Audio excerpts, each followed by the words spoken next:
ಎಲ್ಲರಿಗೂ ನಮಸ್ಕಾರ. ಕೃದಾ ಮಲ್ನಾಡ್ಗೆ ಸ್ವಾಗತ. ಈ ವಿಡಿಯೋದಲ್ಲಿ ಬಹಳ ಸುಲಭವಾಗಿ ಗರಿಗರಿಯಾದಂತಹ ನಿಪ್ಪಟ್ಟನ್ನು ಹೇಗೆ ಮಾಡೋದು ಅಂತ ತೋರಿಸ್ತಾ ಇದ್ದೀನಿ. ಮೊದಲಿಗೆ 2 ಕಪ್ ಮೈದಾ ಮತ್ತು 2 ಕಪ್ ಅಕ್ಕಿ ಹಿಟ್ಟನ್ನು ಸಾಣಿಸಿ ಒಂದು ಪಾತ್ರೆಯಲ್ಲಿ ಇಟ್ಕೊಳ್ತಾ ಇದ್ದೀನಿ.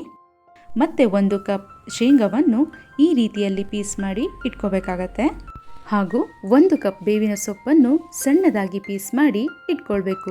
ಇವಾಗ ಕಟ್ ಮಾಡಿ ಇಟ್ಕೊಂಡಂತಹ ಶೇಂಗಾ ಮತ್ತು ಬೇವಿನ ಸೊಪ್ಪನ್ನು ಹಿಟ್ಟಿಗೆ ಸೇರಿಸ್ತಾ ಇದ್ದೀನಿ. ಜೊತೆಗೆ 1 tablespoon baking soda, 1 tablespoon ಅಚ್ಕಾರದ ಪುಡಿ, ರುಚಿಗೆ ತಕ್ಕಷ್ಟು ಉಪ್ಪು, 1/2 ಟೇಬಲ್ ಸ್ಪೂನ್ ಜೀರಿಗೆ ಪುಡಿ ಮತ್ತು ಸ್ವಲ್ಪ ಎಣ್ಣೆಯನ್ನು ಹಾಕಿ ಚೆನ್ನಾಗಿ ಕಲಿಸಬೇಕಾಗತ್ತೆ. ಹಾಗೆಯೇ ನೀರನ್ನು ಸೇರಿಸಿ ಚಪಾತಿ ಹಿಟ್ಟನ್ನು ಹೇಗೆ ಕಲಿಸ್ತೀವಿ ಆ ರೀತಿಯಲ್ಲಿ ಹಿಟ್ಟನ್ನು ಕಲಸಿ ಸಣ್ಣ ಉಂಡೆಗಳನ್ನು ಮಾಡಿ ಇಟ್ಕೊಂಡಿದ್ದೀನಿ. ಇದಾದ ನಂತರ ಪ್ರೆಸ್ಸರ್ನಲ್ಲಿ ಉಂಡೆಗಳನ್ನು ಇಟ್ಟು ಪ್ರೆಸ್ ಮಾಡ್ತಾ ಇದ್ದೀನಿ. ಎಲ್ಲ ಉಂಡೆಗಳನ್ನು ಈ ಗಾತ್ರದಲ್ಲಿ ಪ್ರೆಸ್ ಮಾಡಿ ಇಟ್ಕೋಬೇಕಾಗತ್ತೆ.